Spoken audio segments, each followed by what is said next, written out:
It's a good topic. We should talk on it. Our scholars they have talked on it. اور بھی بات ہونی چاہیے.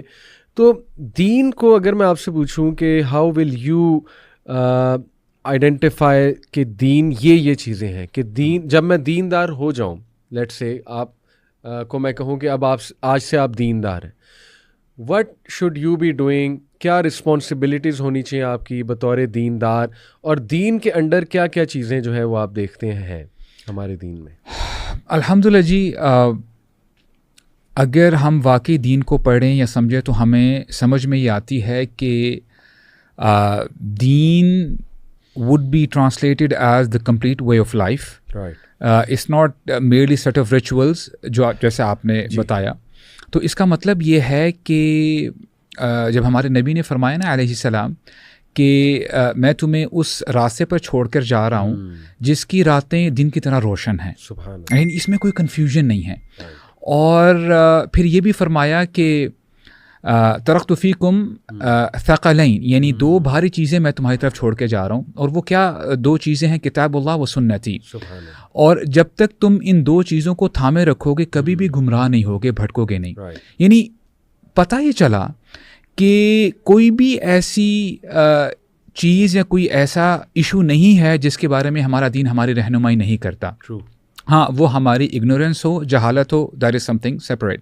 اسی لیے نا وہ ایک یہودی آیا, وہ کہتا ہے کہ یار آپ کا, یعنی ایک صحابی کے ساتھ اس کی ملاقات ہوئی, کہتا ہے کہ آپ کا دین, یعنی آپ کا جو اسلام ہے بڑا یعنی عجیب ہے, ان اے سینس کہ وہ تو آپ کے جو نبی ہیں محمد صلی اللہ علیہ وسلم, وہ تو آپ کو یہ بھی بتاتے ہیں کہ how would you attend the call of nature, یعنی آپ کو واش روم اٹینڈ کرنے کے جو آداب ہیں یہ بھی بتائے جاتے ہیں. حالانکہ یہ بڑی آپ سمجھ لیں کہ انٹیمیٹ چیز ہے اور پرائیویٹ چیز ہے, پرائیویٹ معاملہ ہے.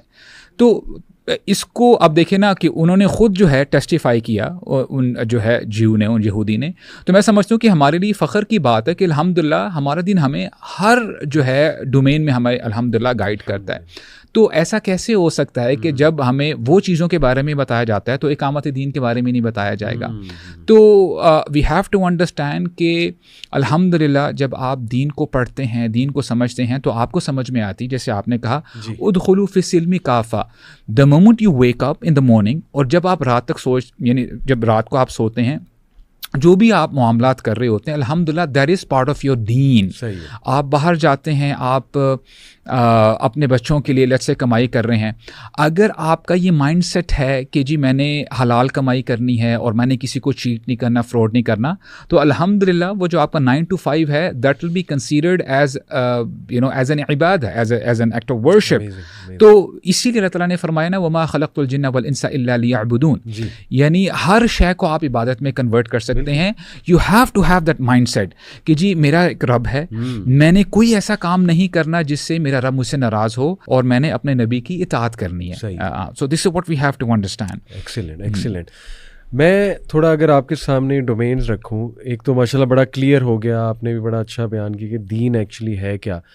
یہ کچھ ڈومینز ہیں جو دین کے under as an academic domains انہیں میں کہوں گا, یا کچھ ذمہ داریاں ہیں جو مختلف ڈپارٹمنٹس ڈیفائن کیے گئے ہیں دین کے اندر, اور ان ڈپارٹمنٹس میں ڈفرینٹ لوگ جائیں گے. جیسے صحابہ کو آپ دیکھیں, ابو ہریرہ رضی اللہ عنہ although he participated in jihad as well, but primarily he was someone جو احادیث سے زیادہ فیمس ہوئے, احادیث کلیکشن, احادیث نیریشن. اسی طرح آپ دیکھیں خالد بن ولید, ان کو میرے خیال صورتیں اتنی نہیں یاد تھیں, وہ عالم نہیں تھے, لیکن زیادہ ان کی پہچان وہاں پر بنی. تو اسی طرح دیکھیے آپ, ایک تو دعوت و اصلاح کا پورا ڈپارٹمنٹ ہے. اللہ نے جیسے قرآن میں بھی فرما دیا نا کہ تم میں سے کچھ لوگ نکلے, سورہ آل عمران میں ہے, جو دعوت اور اصلاح کا کام کریں. کانٹیکسٹ یہ ہے آیت کا ان شارٹ. اور ایک تو عمومی دعوت ہے والعصر ان الانسان لفی خسر, وہ تو سب پر ہی فرض ہے, لیکن ایک اسپیشلائز دعویٰ ہے, وہ اس کی میں بات کروں. پھر اس میں سیاست بھی ہے, سیاست بھی ہمارے دین کا حصہ ہے. ہر نبی نے سیاست کی, ہمیں قرآن سے ملتا ہے. پھر اس میں جہاد بھی ہے اور قتال بھی ہے. قتال از دی ہائیسٹ فارم آف جہاد, اور جہاد کی ٹائپس ہیں. جہاد بن نفس اوبیسلی, جہاد بن شیطان, شیطان کے خلاف جہاد ہے. اس کے بعد شیخ اس میں تزکیہ بھی ہے پرسنل, اس کو بھی اگنور نہیں کیا جا سکتا. بلکہ میں تو برو اس طرح دیکھتا ہوں کہ سب سے زیادہ زور تو تزکیہ میں قرآن میں سب سے زیادہ زور, یعنی سورہ شمس 10-11 قسمیں, اور اس کے بعد قد افلح من زکاہا. اس کے بعد اس میں سیکنگ نالج بھی ہے اور اس میں پریزرویشن آف دین بھی ہے. اب دیکھیں یہ اتنی ڈومینز برو, تو ہم صرف یہ سمجھتے ہیں کہ نہیں دین سارا کا سارا بس سیاست ہے, باقی چیزیں دین نہیں ہیں, چھوڑو یہ تزکیہ یہ فضول کی چیزیں ہیں, بس سیاست دین ہے, یا بس خلافت دین ہے, یا بس جو ہے نا وہ کوئی کہے کہ بس تزکیہ دین ہے. دوسری ایکسٹریم بھی ہے کہ بس باقیوں کو چھوڑ دو, بس تزکیہ کرتے رہو تزکیہ کرتے رہو. تو یہ جتنی میں نے برو ڈومینز بتائی ہیں, میں چاہتا ہوں کہ تھوڑا آپ بھی اس کو الیبوریٹ کریں کہ دیکھیں وی آر سینگ کہ ان ڈومینز میں لوگ ہوں گے, وہ کام کر رہے ہوں گے, اور یہ ایک سائنرجی ہوگی, ایسے ہی دین امپلیمنٹ نہیں ہو جائے گا. How do you see these domains? دیکھیں اس کو ہم ایسے سمجھ سکتے ہیں کہ ایک کمپنی ہے, اس این آرگنائزیشن, جی جی جی, اور اس نے نا ایک بہت بڑا ٹاسک اچیو کرنا ہے. تو ڈیفینیٹلی جتنا امپورٹنٹ ٹاسک ہوگا اس ٹاسک کو اچیو کرنے کے لیے, اس پروجیکٹ کو کمپلیٹ کرنے کے لیے ڈیفینیٹلی وہی لوگ چنے جائیں گے جو کہ کیپیبل ہوں گے, رائٹ. ایسا نہیں ہے کہ ایک بہت بڑا ٹاسک ہے اور اس میں آپ سمجھ لیں کہ جو تھرڈ ٹیئر ہے کمپنی کا, لیٹس سے آفس بوائز یا سیکورٹی گارڈ, ان کو آپ کہیں گے کہ جی آپ آگے جائیں اور میٹنگ کریں وغیرہ وغیرہ, اور یہ پروجیکٹ جو ہے اس کو کمپلیش کریں. اس لیے میں نے آپ کے سامنے اگزامپل رکھی ہے کہ جب آپ دین کی بات کرتے ہیں نا, اللہ کے نبی فرماتے ہیں کہ تقریباً 1,24,000 کم و بیش انبیاء بھیجے گئے. صحیح. اب انبیاء کی جب ہم بات کرتے ہیں کہ یہ تو انسانوں میں ٹاپ پہ آتے ہیں, ان کا ٹاسک بہت ہی مشکل ہوتا ہے, لوگوں کی ہدایت کے لیے آتے ہیں. اچھا یہ ایک ٹیئر ہے ہمارے پاس, اور پھر ہمارے نبی نے فرمایا ان 1,24,000 میں سے 313 رسول ہیں, اور اگر ان کو پلورل میں کہیں گے تو رسول ہوتا ہے را سین لام, وچ از دی پلورل آف رسول, میسنجرز. یعنی میسنجرز وہ ہوتے ہیں جن کو اللہ تعالیٰ میسج دیتے ہیں کہ اپنی امت کو یا اپنی قوم کو یہ میسج دیجیے. اب دیکھیں اب آپ کو تھوڑی سی ہائرارکی پتہ چل جائے گی, رائٹ. 1,24,000, اس کے بعد اس کے اوپر جو ہے 313 آ گئے. 313 میں بھی ایک فریز ہے یا ایک لفظ ہے جو یوز کیا جاتا ہے, اور اللہ تعالیٰ نے یہ لفظ استعمال کیا, اولو العزم من الرسل, کہ فصبر کما صبر اولو العزم من الرسل, کہ اے نبی آپ بھی صبر کریں کہ جیسے اولو العزم من الرسل نے صبر کیا. تو جب آپ اس کی شرح میں جاتے ہیں تو آپ کو یہ پتہ چلتا ہے کہ یہ جو کیٹیگری ہے اولو العزم من الرسول, یہ 5 رسول ہیں. یعنی ان 313 میں بھی تھوڑا سا شارٹ لسٹ کر دیا گیا, وہ 5 ہیں. اور وہ 5 کون کون سے ہیں؟ نوح علیہ السلام, ابراہیم, موسیٰ, عیسیٰ اور محمد صلی اللہ علیہ وسلم. اب آپ کو اندازہ ہو جائے گا کہ یعنی انبیاء کے جو رینکس ہیں ان میں یہ ٹاپ پہ آ گئے. تو آپ کا کیا خیال ہے جو ان انبیاء یا جو میسنجرز ہیں, ان کو جو ٹاسک دیا جائے گا وہ معمولی ہوگا یا غیر معمولی ہوگا, ایکسٹراڈینری ہوگا, رائٹ. سورہ شورا میں آیہ نمبر 13 میں اللہ تعالیٰ فرماتے ہیں شرع لکم من الدین ما وصینا به نوحا والذی اوحینا الیک وما وصینا به ابراہیم وموسیٰ وعیسیٰ ان اقیموا الدین ولا تتفرقوا فیہ. جس کا مطلب یہ ہے کہ یہ ان آیات میں سے ایک آیت ہے جن میں 5 انبیاء, یہ جو انبیاء جو میں نے آپ کو جو ہے گنوائے ہیں, ان کا نام آیا ہے. کہ شرع کا مطلب ہوتا ہے کہ لیجسلیشن, کہ ہم نے لیجسلیٹ کیا ہے, اور لیجسلیٹ کیا تھا کن کے اوپر؟ نوح علیہ السلام کے اوپر. والذی اوحینا الیک, اور اے نبی آپ کی طرف بھی ہم یہی لیجسلیشن بھیج رہے ہیں, اور یہی لیجسلیشن ہم نے ابراہیم کی طرف بھیجی تھی, موسیٰ, عیسیٰ علیہم السلام. جی. ان 5 انبیاء کا کیا ٹاسک تھا؟ یعنی جو مین ٹاسک تھا, ان اقیم الدین ولا تتفرقوا فیہ. یعنی سبحان اللہ کتنا ہیوج ٹاسک ہوگا کہ دین کو قائم کرو, اور اس میں کوئی تفرقہ نہیں کرنا. اور اسی آیت میں اللہ تعالیٰ فرماتے ہیں کہ جس چیز کی طرف آپ بلاتے ہیں ان مشرکین کو, ان کے لیے بہت بھاری ہے, رائٹ. تو اب بات یہ پتہ چلی کہ اقامت دین ایک بہت بڑا ٹاسک ہے, اور یہ کن انبیاء کو دیا گیا. تو جیسے آپ نے کہا نا کہ الحمدللہ ہمارا دین بڑا ہولسٹک دین ہے, اس میں سے یعنی جب آپ اقامت دین کی بات کرتے ہیں یہ ایک بہت بڑا ڈومین ہے, اور اقامت دین کے اندر ہی یعنی مختلف برانچز ہیں, اور ایک برانچ ہے خلافت کی.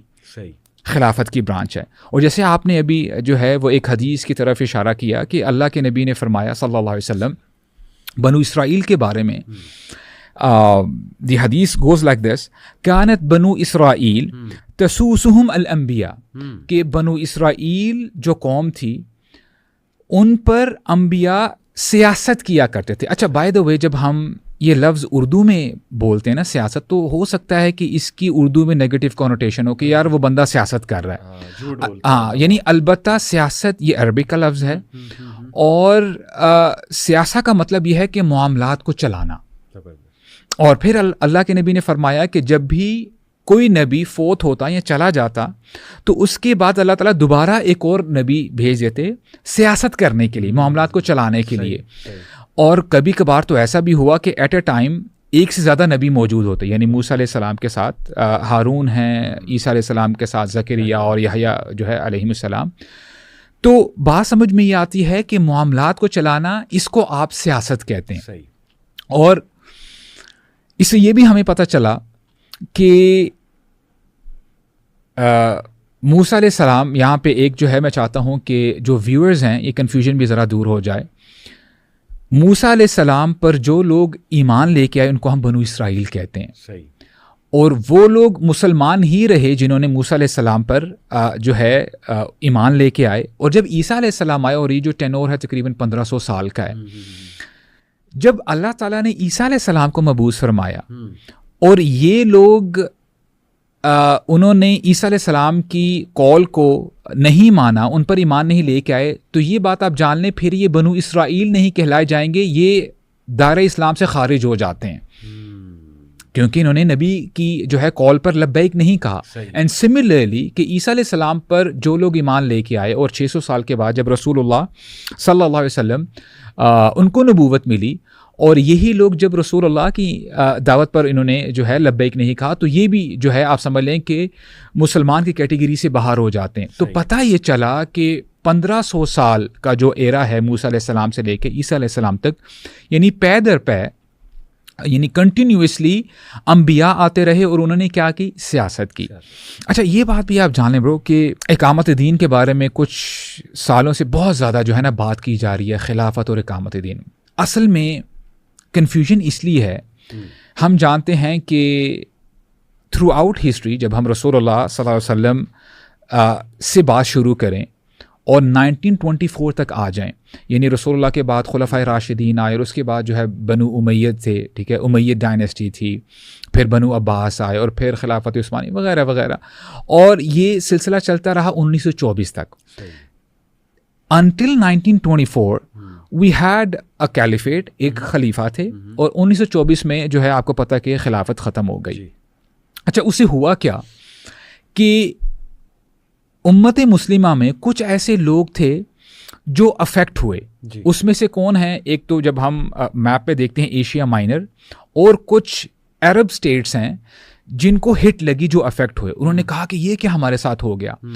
تو ایک تو یہ آپ کو ایک لاٹ ملتی ہے اور ایک کیٹیگری ملتی ہے. اور جب آپ تھوڑا سا ایسٹ پہ آتے ہیں, یہ سب کانٹیننٹ کی طرف آتے ہیں, یعنی اگر ہم انڈو پاک کی بات کریں تو ہمیں ایز سچ اتنا افیکٹ نہیں ہوا, کیونکہ ویسے بھی خلافت عثمانیہ کا امپیکٹ اتنا نہیں تھا یہاں پہ, کیونکہ یہاں پہ مغلز تھے, رائٹ. تو اب دو گروپ بن جاتے ہیں. ایک گروپ جیسے ہی خلافت ختم ہوئی تو وہ کہتے ہیں کہ جی وی نیڈ آر خلافہ بیک, اور پھر کچھ آرگنائزیشنز جو ہیں وجود میں آ جاتی ہیں کہ جی جن کا ٹاسک ہی یہ ہے کہ خلافت ہونی چاہیے. اور ہم دیکھیں ہم اس کے خلاف نہیں ہیں کہ خلافت نہ آئے, خلافت آئے گی الحمدللہ, ہم اچھے طریقے سے سیاست کر سکیں گے, معاملات کو چلا سکیں گے. انہوں نے اپنا یہ ہدف بنا دیا, this is one of the extreme. اور ایک جو ہے گروپ ایسا بن گیا کہ جی دیکھیں let us try to be practical, different borders ہیں, امت مسلمہ ایز اے ہول بڑی ویک ہے,